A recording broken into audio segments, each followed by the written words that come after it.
नया रिक्शा कितनी देर बाद ख़राब होता है और पुराना रिक्शा कितनी देर बाद ख़राब होता है। अस्सलाम वालेकुम, खुश आमदीद कहता हूँ अपने यूट्यूब चैनल के ऊपर। ये वाली वीडियो अपने जा रखी है उन रिक्शा ड्राइवर के लिए जो अभी नया ऑटो रिक्शा लेना चाह रहे हैं या उन्होंने नया ऑटो रिक्शा ले लिया हुआ है। मेरी एक वीडियो के नीचे मुझे एक बहुत ही प्यारे भाईजान का कमेंट आया, मुझे कह रहा है भाई नए रिक्शे का इतना काम नहीं निकलता जितना पुराने ऑटो रिक्शे का काम निकलता है। नया ऑटो रिक्शा बहुत अच्छा चलता है, पुराना ऑटो रिक्शे के रोले बहुत होते हैं।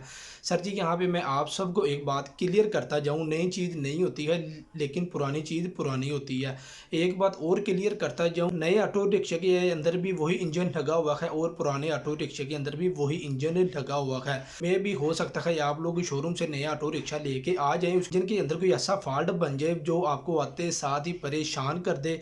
में भी हो सकता है ना बने, क्योंकि पुरानी चीज़ हम लोग इस वजह से नहीं लेते। हम लोग कहते हैं यार वो पुरानी चली हुई है, साल 2 साल 3 साल 4 साल, यार वो चीज़ चली है उसके अंदर क्या चीज़ रह गई होगी। ये वाली चीज़ का उस बंदे को पता होता है जिस बंदे ने चलाई होती है, या उस बंदे को पता चलता है जिसने अभी नई ऑटो रिक्शा लेना होता है। जब तक सर जी आप लोग कोई भी चीज़ का एक्सपेरिमेंट नहीं करते आपको पता नहीं चलता। लेकिन मैं फिर ये कहता जाऊँ, नई चीज़ हो या पुरानी चीज़ हो, जब काम निकालना है नई ने भी निकाल लेना है और पुरानी ने भी निकाल लेना है। मैंने कंप्लीट इन्फॉर्मेशन, कंप्लीट रिक्शे के मतलब वीडियो बना के अपने चैनल के ऊपर अपलोड की हुई है।